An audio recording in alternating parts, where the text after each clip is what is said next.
वालेकुम बच्चों, आज हम उर्दू मज़मून की नज़म नंबर 13 होनहार बेटा इसका खुलासा नज़म देखेंगे। पिछली वीडियो में हमने इस नज़म को यूट्यूब की जो वीडियो मैंने आपको भेजी थी उसमें इसको कैसे पढ़ा गया है ये बताया गया है।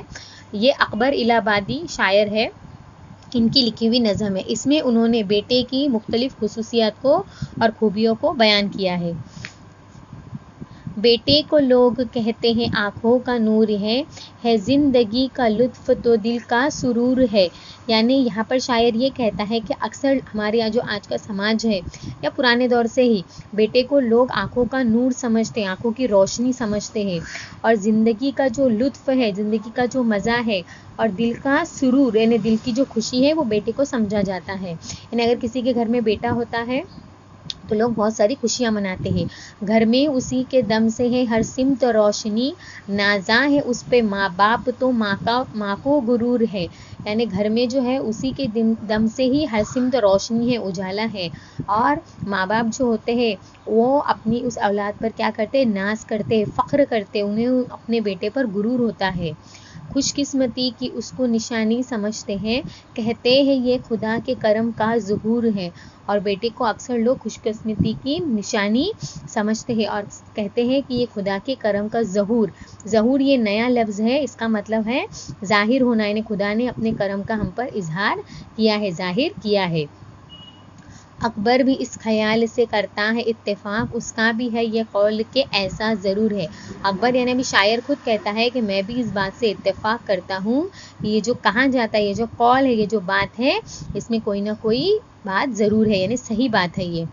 अलबत्ता शर्त ये हो कि बेटा है होनहार, मायल है नेकियों पे बुराई से दूर है। लेकिन शायर यहाँ पर अब क्या कहता है, लेकिन मैं इस बात से ज़रूर इत्तेफाक करता हूँ कि बेटा आंखों का नूर है, माँ बाप को उस पर गुरूर होता है, लेकिन शर्त ये होनी चाहिए कि जो बेटा है वो होनहार हो, काबिल हो, लायक हो, और वो मायल है। मायल यानी रागिब होना चाहिए, मुतवज्जा, नेकियों की तरफ उसका ध्यान होना चाहिए और बुराई से उसने दूर रहना चाहिए। तो ऐसा ही बेटा कोई काम का है। अगर वो बेटा बुराई की तरफ मुतवज्जा है तो ऐसे बेटे का होकर कोई फ़ायदा नहीं है। सुनता है दिल लगा के बुज़ुर्गों के पंद को, वक्ते कलाम लब पे जनाबो हुजूर है। अब शायर कहता है कि वो दिल लगाकर बुज़ुर्गों के पंद ये नया लफ्ज़ है, पंद यानी नसीहत, यानी बेटा ऐसा होना चाहिए जो बुज़ुर्गों की नसीहतों को गौर से सुने, दिल लगाकर सुने, और जब भी वो बात करे, वक्ते कलाम लब यानी जब भी वो बात करते वक्त उसके मुंह पर हमेशा बड़ों से अदब होना चाहिए, यानी जनाब व हुजूर से उसने बात करनी चाहिए।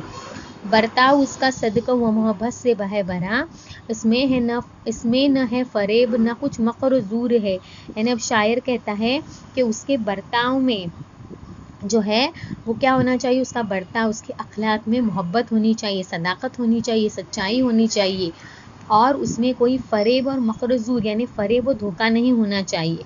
यानी सामने किसी से कुछ और बात करे और पीछे कुछ, ऐसा बिल्कुल नहीं होना चाहिए। मकरजूर यानी धोखा, फ़रेब। रखता है ख़ानदान की इज़्ज़त का वो ख्याल, नेकों का दोस्त सोहबत बद से नफूर है। यानी उसने अपने ख़ानदान की इज़्ज़त का ख्याल रखना चाहिए, अपने कोई ऐसा काम नहीं करना चाहिए जिससे उसके ख़ानदान वालों की बेइज्जती हो, ख़ानदान की इज़्ज़त को बढ़ाने का काम करना चाहिए। और नेकों का दोस्त हो यानी जो नेक लोग हो उनसे उसकी दोस्ती हो, और सोहबत बद यानी बुरी सोहबत से उसे नफूर होने दें। नफूर ये नया लफ्ज़ है, नफूर का मतलब होता है नफ़रत करने वाला होना चाहिए, बुराई की सोहबत से, बुरे लोगों की सोहबत से उसे नफ़रत होनी चाहिए। कस्बे कमाल की है शबो रोज़ उसको धुन, इल्मो हुनर के शौक़ का दिल में वफूर है। कस्बे कमाल यानी कमाल हासिल करना, यानी दिन रात। अभी देखो ये शब व रोज़, ये अल्फाज ज़िद आए हुए, शब यानी रात, रोज़ यानी शब व रोज़, दिन रात उसको अपने कोई ना कोई से काम की या इल्म हुनर का कमाल हासिल करने की उसमें धुन होनी चाहिए, एक लगन होनी चाहिए। और इल्म हुनर के शौक़ का दिल में वफूर है। अब वफूर होना चाहिए यानी उसमें एक शिद्दत होनी चाहिए, यानी इल्म हुनर हासिल करने का शौक़ उसके दिल में इतना हो, इतनी शिद्दत हो कि किसी भी तरह दिन रात को देखे बगैर वो उस चीज़ पे मेहनत करे, चाहे पढ़ाई में हो चाहे किसी हुनर में हो। तो देखिए यहाँ पे नफूर, वफूर, ज़ूर, दूर, ज़रूर, ज़ुहूर, गुरूर, सुरूर, ये जितने भी अल्फाज हैं ये सब क्या है, हम आवाज़ अल्फाज है, यानी ये जो अल्फाज है इनकी आवाज़ एक जैसी आती है। सुरूर, गुरूर, ज़हूर, ज़रूर, दूर, हुजूर, ज़ूर, नफूर, उफूर, ये सारे अल्फाज हम आवाज़ अल्फाज आए हैं। लेकिन जो इन सिफ़ात का मुतलक नहीं पता, अब और फिर भी है खुशी तो खुशी का कसूर है।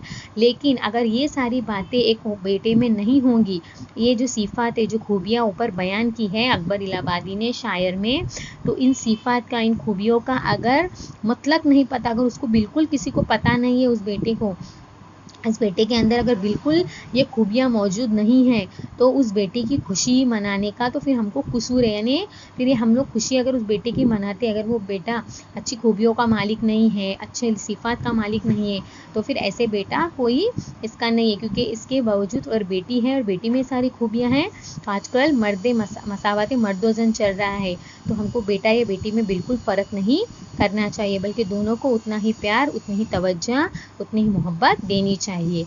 तो यहाँ पर भी नीचे आपको बताया गया है खुलासे कलाम, यानी नज़म में शायर ने अपने ख़यालात का इजहार किया है और मैंने भी यहाँ पर आपको इसका खुलासे नज़म बताई हूँ। तो आपको इस नज़म को अच्छे से याद करना है और इसके अंदर से जो नए अल्फाज आए हैं इनकी फ़हरिस्त अलग तैयार करनी है और जो हम आवाज़ अल्फाज आए उनकी फ़हरिस्त अलग तैयार करनी है। देखिए नए अल्फाज यहाँ पर भी हैं, होनहार, काबिल, लायक, सुरूर, खुशी, नाजा, नाज करने वाला, फ़ख्र करने वाला, ज़हूर, ज़ाहिर होना, मायल होना, मुतवज्जा होना, रागिब होना, पंद, नसीहत, वक्ते कलाम, बात करते वक्त, मकरूज़ूर, धोखा फ़रेब, नफूर, नफ़रत करने वाला, कस्बे कमाल, कमाल हासिल करना, वफूर, ज़्यादा होना, शिद्दत, सिफ़ात, सिफ़त की जमा, खूबियाँ, मतलब बिल्कुल।